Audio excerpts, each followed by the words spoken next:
Hey guys, welcome to DSL classes. तो आज हम लोग करने वाले हैं न्यूमेरिकल प्रैक्टिस एंड हमारा टॉपिक जो रहेगा आज का that will be chemical equilibrium. और इससे पहले भी हम लोग जो है एक पोर्शन केमिकल इक्विलिब्रियम का प्रैक्टिस कर चुके हैं, बेसिक रिवाइज कर चुके हैं। So this is the second part. Before moving on, I want to tell you about this program that Unacademy has started. तो आपके एनुअल एग्जाम्स आने वाले हैं। 10th 12th के जितने भी बच्चे हैं जो अभी रिवीजन कर रहे हैं, या 11th या 9th का कोई भी होम एग्जामिनेशन का इस टाइम पे कोई स्टूडेंट है, तो ये बैचेस बेसिकली उनको टारगेट करेंगे। एंड हम लोग क्या करने वाले हैं, अभी डिस्क्रिप्शन में लिंक डाल देंगे उन बैचेस की, so you can go to the description and you can check this out. Besides this Unacademy ने एक बहुत ही अच्छा स्टेप उठाया है अकेडमिक्स के फील्ड में। So they have started this iconic subscription. Mainly जो टारगेट है वो सीबीएसई क्लास 6 to 12 है यहाँ पर। अब क्या अलग है इसमें, वैसे बहुत कुछ अलग अनअकैडमी ने ऑलरेडी एडटेक के प्लेटफॉर्म में किया है, बट और क्या हटके अब की बार लेके आए हैं उन्होंने। बेसिकली यहाँ पे जो one on one interaction which was lacking before, उसको यहाँ पे फुलफिल किया है। पर्सनल मेंटरशिप आपको यहाँ पे प्रोवाइड की जाएगी, लाइव डाउट सॉल्विंग सेशंस होंगे आपके, एंड आपका एक प्रॉपर स्टडी प्लानर आपको बना के दिया जाएगा। पेरेंट जो है एजुकेटर्स के साथ में डायरेक्टली कांटेक्ट में आ सकते हैं इस प्लेटफॉर्म के थ्रू। एंड ऑल्सो आपको यहाँ पे वीकली रिपोर्ट जो है आपकी पता चलेगी, आपके पुराने क्विज में आपने क्या पोर्शन सही किया है, कितना गलत है, एंड उसको ऑफकोर्स इम्प्रूव कैसे करना है। तो ये सारी बातें हमें जो है ये सब्सक्रिप्शन के थ्रू आपको मिल जाएंगी। इसके अलावा प्लस के जो भी बेनिफिट्स होते हैं, स्पेशल क्लासेस होती हैं, टेस्ट सीरीज होती हैं, and all of those things वो यहाँ पे इंक्लूडेड रहेगा। So these are the prizes, जिसमें अगर आप लोग जो है referral code DSL classes use करते हैं, so there will be some amount of discount over there. Similarly 9 to 12 के लिए दीज आर दी प्राइजेस। आप you can check this out, इसका भी मैं डिस्क्रिप्शन में लिंक में डाल दूंगी, तो आप लोग ये भी देख सकते हो वहाँ पर जा करके। इसको भी आप ज़रूर, अगर कोई इंटरेस्टेड हो तो ज़रूर इसको देखना। This is like a great initiative. चलिए, तो हम अब आज के टॉपिक पे आ जाते हैं। हाँ, आज का जो हमारा टॉपिक है वो है केमिकल इक्विलिब्रियम, और we are focusing about the numerical portion, because physical chemistry में थ्योरी समझ लेना सिर्फ बहुत नहीं है, यहाँ पे न्यूमेरिकल्स पे भी उतना ही काम करना पड़ता है, बल्कि और ही काम करना पड़ता है, ज़्यादा ही काम करना पड़ता है थ्योरी से, क्योंकि थ्योरी एक बार में पढ़ के बहुत लोगों को समझ में आ जाता है, बट न्यूमेरिकल में थोड़ा सा बच्चों को प्रॉब्लम होती है। तो आज हम लोग मेनली क्यूसी केसी पर और हम लोग अल्फा यानी डिग्री ऑफ डिसोसिएशन पे फोकस करने वाले हैं। चलिए स्टार्ट करते हैं। हमारा पहला सवाल है कि एक रिएक्शन है जिसका केसी हमें दिया गया है, राइट। तो ये इन्फॉर्मेशन हम लोग लिख लेंगे यहाँ पर। क्या क्या इन्फॉर्मेशन हमें गिवन है। Firstly we are provided with the reaction here कि HI जो है वो डिसोसिएट हो रहा है हाइड्रोजन में एंड आयोडीन में, और उसका हमें केसी जो है साथ में गिवन है। केसी की वैल्यू दिया है 0.02। A mixture of hydrogen iodine and HI in a vessel at this temperature 445 degree Celsius, ये दिया है यहाँ पर, और उन्होंने हमें कॉन्सेंट्रेशंस दे दिए हैं। अब एक बात का आप यहाँ पे ध्यान रखें कि ऐसा कहीं पर भी नहीं कहा गया कि दीज आदि कॉन्सेंट्रेशन जो इक्विलिब्रियम पर है, हमें कहीं पर भी नहीं बोला पूरी स्टेटमेंट में। और हमसे आगे क्या पूछा है, हमसे पूछा है आगे कि बताइए रिएक्शन किस डायरेक्शन में प्रोसीड करेगा। So this is the pure case of the application of equilibrium constant, जहाँ पे हम Kc को Qc से कंपेयर करते हैं। Qc is the reaction quotient, तो उससे कंपेयर करते हैं और ये डिटरमाइन करते हैं कि रिएक्शन फॉरवर्ड डायरेक्शन में जाएगा, बैकवर्ड में जाएगा, या कहीं पर भी नहीं जाएगा, क्योंकि वो ऑलरेडी जो है इक्विलिब्रियम पर है। तो Qc की वैल्यू जो है हम एग्जैक्टली वैसे ही निकालेंगे जैसे हम Kc की वैल्यू निकालते हैं, एक्सेप्ट Kc जब निकाला जाता है तो वो इक्विलिब्रियम पे निकाला जाता है, और Qc अदर देन इक्विलिब्रियम निकाला जाता है। तो यहाँ पे कॉन्सेंट्रेशन हमें दिया है, HI का कॉन्सेंट्रेशन हम लोग लिख लेते हैं 2 मोलर। H2 की कॉन्सेंट्रेशन 0.5 मोलर, आयोडीन का concentration 0.1 molar. So this is given to us. QC का आपका जो एक्सप्रेशन बन जाएगा वो देखिए बन जाएगा हाइड्रोजन का कॉन्सेंट्रेशन इनटू आयोडीन की कॉन्सेंट्रेशन डिवाइडेड बाय HI का concentration raise to the power 2. तो केसी की तरह ही बिल्कुल निकाला है, एक्सेप्ट केसी हमेशा इक्विलिब्रियम पे निकलता है और अदर देन इक्विलिब्रियम जब भी निकालते हैं तो हम क्यूसी निकालते हैं. हाइड्रोजन की कॉन्सेंट्रेशन क्वेश्चन में हमें प्रोवाइडेड है 0.5. आयोडीन का कॉन्सेंट्रेशन हमें पता है 0.1 डिवाइडेड बाय यहाँ पर 2 हो जाएगा. तो इसको हम लोग जब कैलकुलेट कर लेंगे ये रफली मेरे हिसाब से 2.5, इसको आप ऐसे लिखें 2.5 10⁻⁻², राइट. तो ये आपका वैल्यू आ गया. अब केसी की वैल्यू 0.02 है, इसको भी हम लोग ऐसे ही करके लिख लेंगे. तो -2 का मतलब हो गया 0.025, राइट.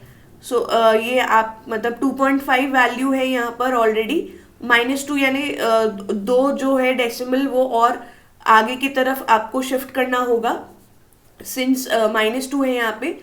तो जब हम 2 डेसिमल आगे की तरफ शिफ्ट कर देंगे तो ये इट विल बिकम 0.025. अब हम कंपेयर करेंगे. हम किसके बीच में कंपैरिजन करेंगे? हम कंपैरिजन करेंगे क्यूसी के बीच में और केसी के बीच में to determine whether the reaction is proceeding in the forward direction और the backward direction.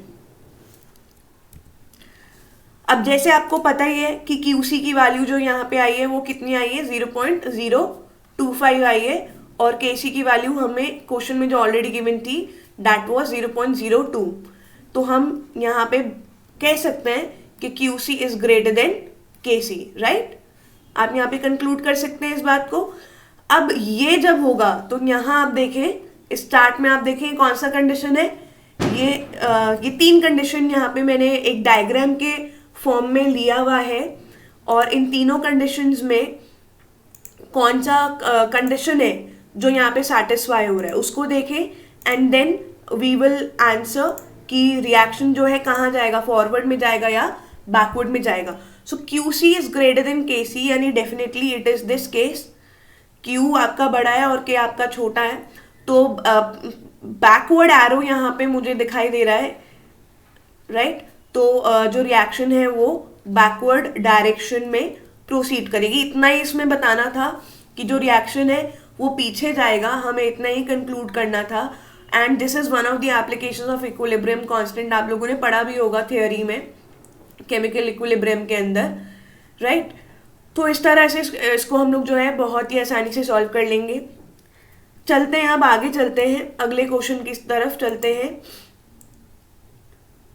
So next question में आपको एक कंपाउंड दिया है जिसका नाम है nitrosyl chloride which means NOCl. So NOCl is getting dissociated into NO and Cl2. ये रिएक्शन मुझे दिया है, ठीक है, और कह रहे हैं कि NOCl के 2 मोल लिए हैं, 2 मोल NOCl के लिए हैं और इतने टेम्परेचर पे हीट किया, इतना वॉल्यूम था. तो परसेंटेज डिसोसिएशन जो है 50% वहाँ पे निकलता है, 50%. एंड मुझे केसी निकालना है. सो केसी निकालने के लिए मुझे ये पता होना चाहिए कि इक्विलिब्रियम पे जो कॉन्सेंट्रेशन है वो कितनी है. तो उसके लिए मैंने आपको स्टार्टिंग में भी पहले एक मेथड मैंने आपको सिखाया था कि आप firstly just write down the reaction. कुछ अगर दिमाग में नहीं आ रहा है तो हम इतना काम ज़रूर वहाँ पे कर लेंगे कि हम वहाँ पे रिएक्शन लिख करके एक टाइम 0 पर और एक जब इक्विलिब्रियम आ चुका है तभी के लिए कुछ इक्वेशंस वहाँ पे फॉर्म कर लेंगे. So when the reaction has been started, right, तो आप इसका कॉन्सेंट्रेशन टर्म लिख लें. So the concentration term NOCl का हम कैसे लिखेंगे, उसके मोल्स, कॉन्सेंट्रेशन का मतलब क्या होता है, moles divided by volume. So moles मुझे 2 मोल पता है, इसमें क्वेश्चन में ये रहा 2 moles is given to me in the question and volume is 1 liter. तो आप 1 से डिवाइड कर देंगे 2 ही आ जाएगा. So it becomes 2 mole per liter, ठीक है. ये कॉन्सेंट्रेशन आ गया, यहाँ पे हम लोग 2 लिख लेते हैं.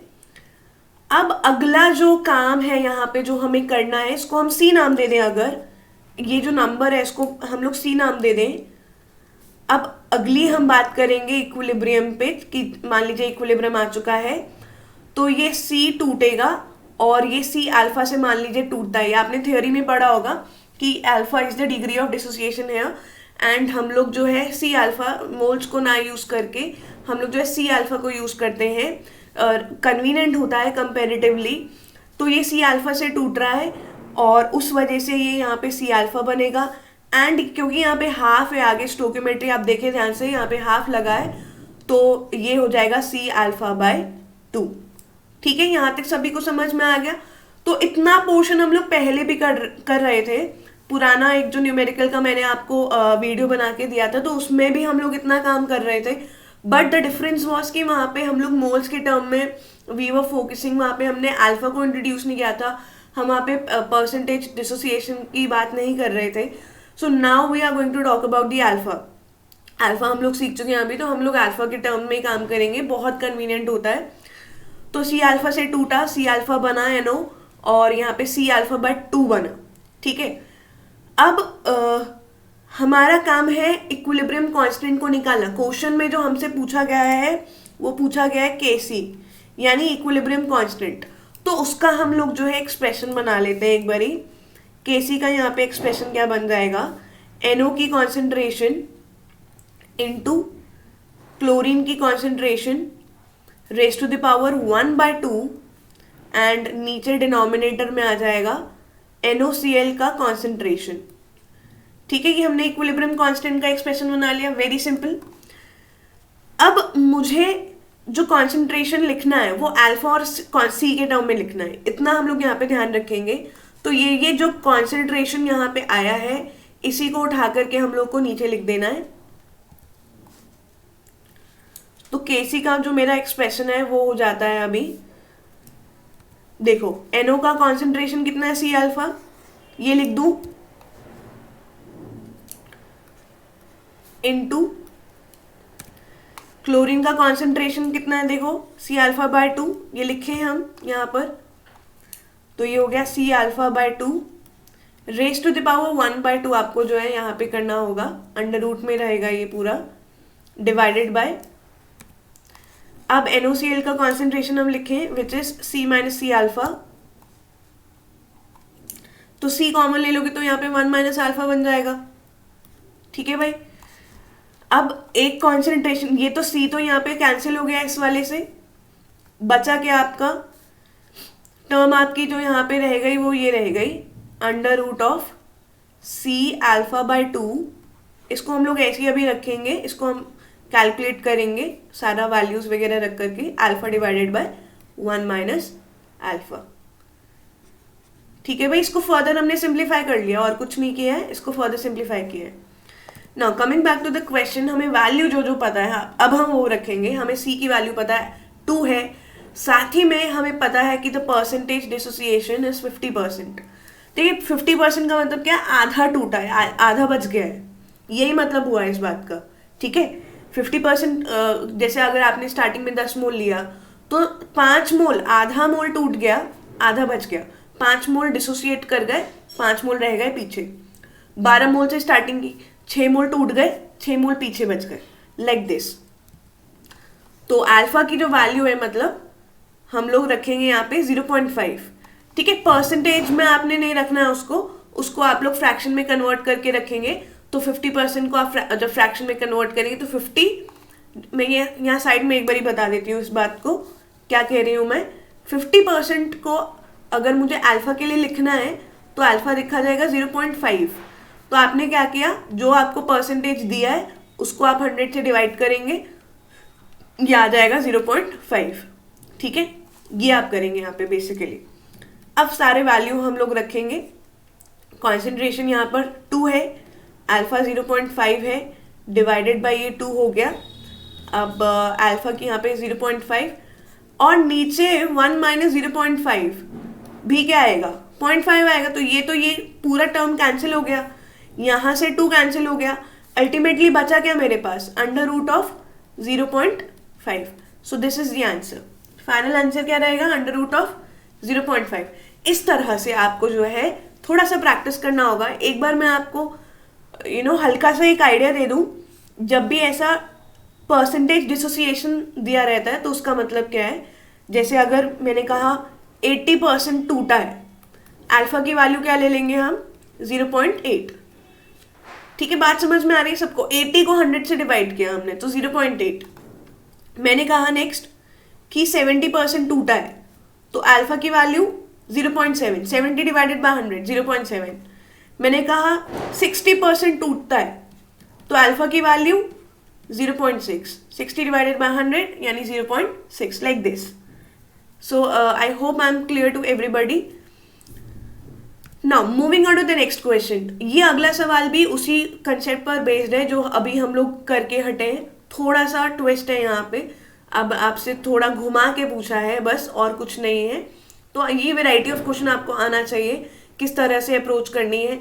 मतलब सीधा नहीं पूछ रहा है, घुमा के पूछ रहा है तो कोई बात नहीं, हम वैसे चले जाएंगे। जिस रास्ते से हमें पूछा जाएगा सवाल, हम उस रास्ते से जाएंगे।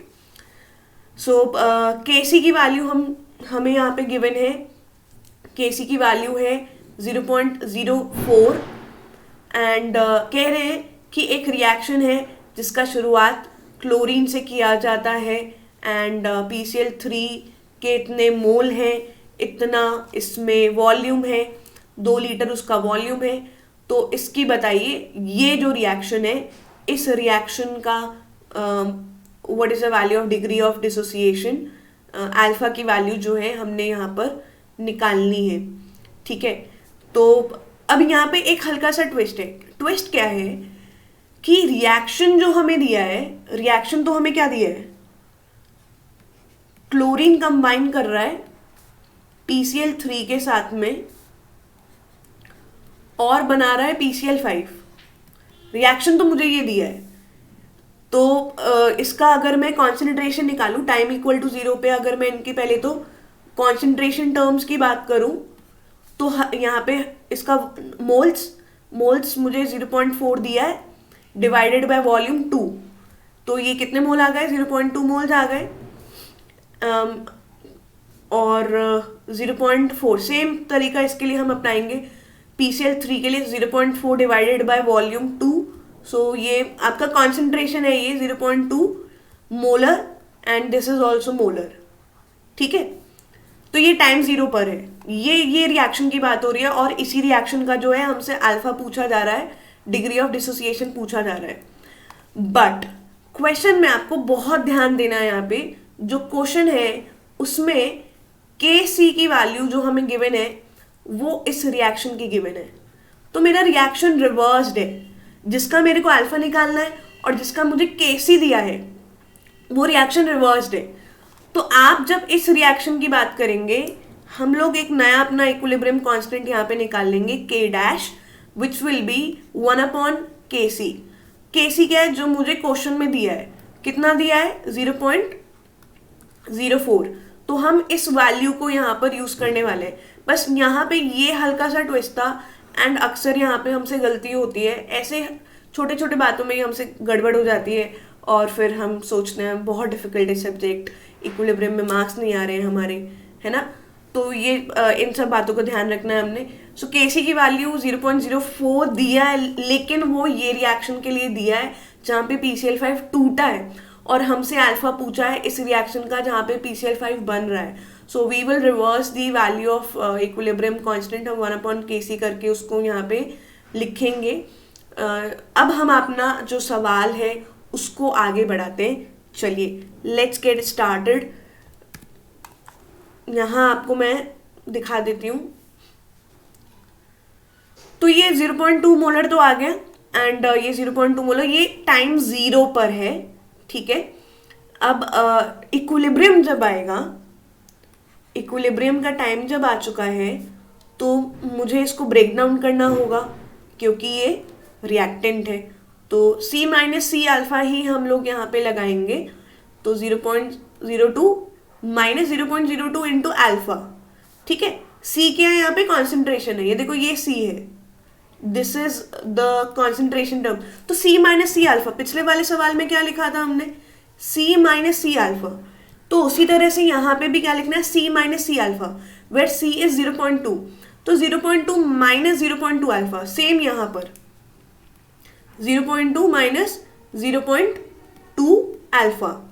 ठीक है, PCl5 के लिए क्या लिखोगे, बन रहा है, कितना बन रहा है, जितना ये टूट रहा है, कितना टूट रहा है, सी अल्फा टूट रहा है, तो सी अल्फा ही ये यहाँ पर बनेगा, यानी 0.2 अल्फा ये यहाँ पर बन जाएगा।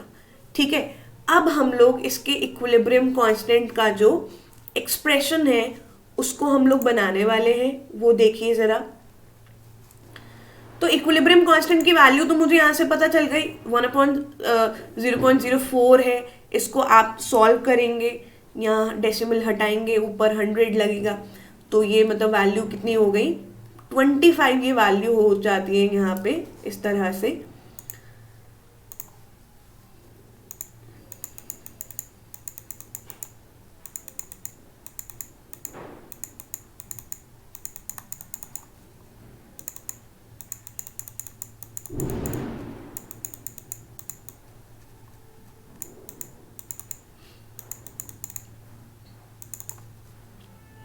चलिए, तो आगे अब हम चलते हैं, सॉल्व करते हैं इसको। तो इक्विलिब्रियम कांस्टेंट यानी के डैश, जिसका वैल्यू 25 है, उसका हम लोग एक्सप्रेशन बनाएंगे अल्फा के टर्म में। तो ये हो जाता है 0.2 अल्फा, यानी PCl5 का कॉन्सेंट्रेशन, ठीक है, डिवाइडेड बाय क्लोरीन की कॉन्सेंट्रेशन एंड इंटू PCl3 का कॉन्सेंट्रेशन। अब मैं यहाँ पे क्या कर रही हूँ, यहाँ पे आपको थोड़ा स्मार्ट कैलकुलेशन भी करना है। तो ये हो जाएगा 0.02 माइनस 0.02 अल्फा का होल स्क्वायर, राइट। ये आपका इक्वेशन जो है यहाँ पर बनता है, इसको हमने सॉल्व करना है। एंड फिर हम लोग जो है निकालना क्या है, पूछा क्या है सवाल में, हमसे पूछा है डिग्री ऑफ डिसोसिएशन। तो आपको बेसिकली अल्फा की वैल्यू को डिटरमाइन करना है। यहाँ जो कैलकुलेट आप करेंगे वो अल्फा की वैल्यू को कैलकुलेट करेंगे। ठीक है, तो मैं कैलकुलेशन में नहीं फंस रही हूँ यहाँ पे, कैलकुलेशन हम करेंगे, वीडियो बहुत लंबा हो जाता है, इसलिए हम अवॉइड करते हैं थोड़ा सा, बिकॉज हमारा मेन पर्पस यहाँ पर आपको जो है मेथड समझाना है, कंसेप्ट समझाना है। कैलकुलेशन आप घर पे भी कर सकते हो, सिंपल फॉर्मूला वगैरह मतलब बनता है और 2 मिनट लगेंगे, ज़्यादा समय नहीं लगेगा इसमें। तो इसको आप कैलकुलेट कर लेंगे। ये इक्वेशन लास्ट का जो हमारा बना है, दिस इज द इक्वेशन, इसको मैं एक बॉक्स में कर दे रही हूँ। इसको सॉल्व करेंगे, यहाँ से अल्फा की वैल्यू को निकालेंगे। ऐसे बहुत सारे सवाल हैं एनसीईआरटी में। मैं जब भी न्यूमेरिकल पोर्शन का प्रैक्टिस के लिए डालती हूँ कंटेंट, तो एंड में मैं यही बोलती हूँ कि बस इस कंटेंट को देख करके बैठ मत जाना कि हाँ हमने एक वीडियो देख लिया है और अब हमें आ गया है, अब हम कर सकते हैं। हम कर तब पाएंगे जब हम खुद अपने हाथों से पेन चलाएंगे, कैलकुलेशन करेंगे और हम फाइनल आंसर तक पहुंचेंगे, तब हम में वो काबिलियत आएगी। सिर्फ देखने से नहीं होगा। आप देख रहे हैं, वो that is the first step. देखने के बाद आपको करना खुद से ही है। सो जाइए, इसको बंद करिए, एनसीईआरटी प्रैक्टिस करिए एंड मेक श्योर आप एक एक सवाल इक्विलिब्रियम का अपने हाथ से लगा के देख रहे हो कैलकुलेशन तक। आई गारंटी यू, अगर एक एक सवाल अपने हाथ से लगा के देख लिया, कॉन्फिडेंस बूस्ट अप हो जाएगा। ऑलराइट, तो नेक्स्ट जो हमारा रहेगा क्लास 11 के लिए मैं बात कर रही हूँ। नेक्स्ट अब हमारा क्लास 11 में मेरा जो रहेगा वो न्यूमेरिकल का ही रहेगा मेनली, एंड आयनिक इक्विलिब्रियम हम लोग इसके बाद में स्टार्ट करेंगे। We will learn about some pH calculations and बहुत सारी चीज़ें हैं वहाँ पे तो सीखने के लिए। तो देखते हैं कि करके हम आपसे बात करते हैं आगे। सो तब तक के लिए ध्यान रखो अपना, ठीक है, और बाय बाय।